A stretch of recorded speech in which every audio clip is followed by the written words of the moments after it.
Zee 24 तास एक पाऊल पुढे।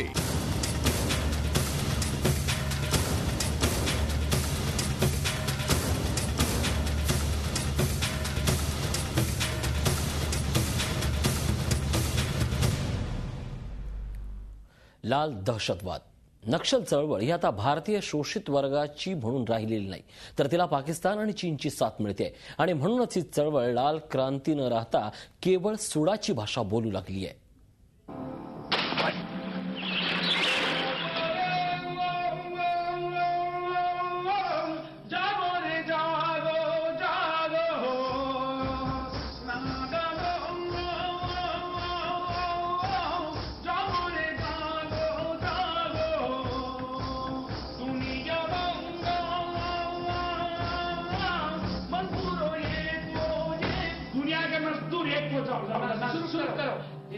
नक्षल आंदोलन आता हे आंदोलन नाही राहिले।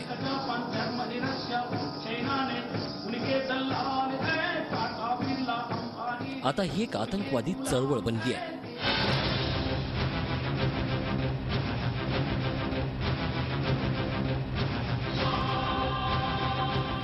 मूळ हेतूपासून पूर्णपणे नक्षल चळवळ बाजूला झाली आहे। हक्कांची लढाई त्यांना आता नाही लढायची आहे। नक्षल आता आतंकचं दुसरं नाव बनून गेलंय। नक्षलवाद्यांच्या हातात अत्याधुनिक शस्त्र दिसतायत। नक्षलवाद्यांना ही शस्त्र पुरवणारे पडद्याआडचे चेहरे आहेत पाकिस्तानची ISI आणि इतर दहशतवादी संघटना, आणि या नक्षलवाद्यांना आर्थिक रसद पुरवली जाते ती चीनकडून। 1 ऑक्टोबर 2011ला दिल्ली पोलिसांनी पहाडगंजमधील हॉटेलमधून 2 जणांना अटक केली होती। त्यांच्या जवळील काही नकाशे आणि आराखडे जप्त करण्यात आले। त्याच्याच आधारे नक्षलवाद्यांना चीन आणि पाकिस्तान मदत करते हा खुलासा जगासमोर उघड झालाय। पकडण्यात आलेले दोघेही पीपल्स लिबरेशन आर्मीचे म्हणजेच PLAचे सदस्य होते। PLAचा एक मुख्य मोर्चा चीनमधून शस्त्रांचा व्यवहार करतो। भारतातील नक्षलवाद्यांना तो शस्त्राची तस्करी करायचा।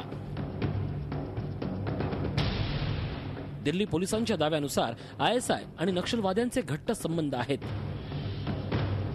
PLAशी संबंधित लोक आणि ISIची मदत POK मधील दहशतवादी संघटनांना मिळते, ज्यात लष्कर-ए-तैयबाचा सहभाग आहे।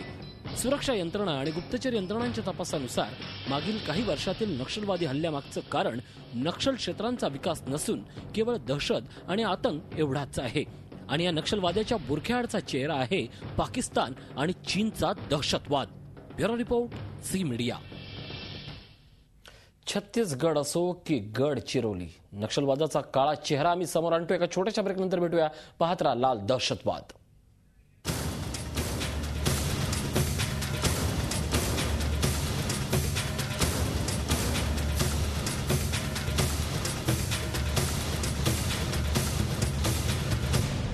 झी 24 तास एक पाऊल पुढे।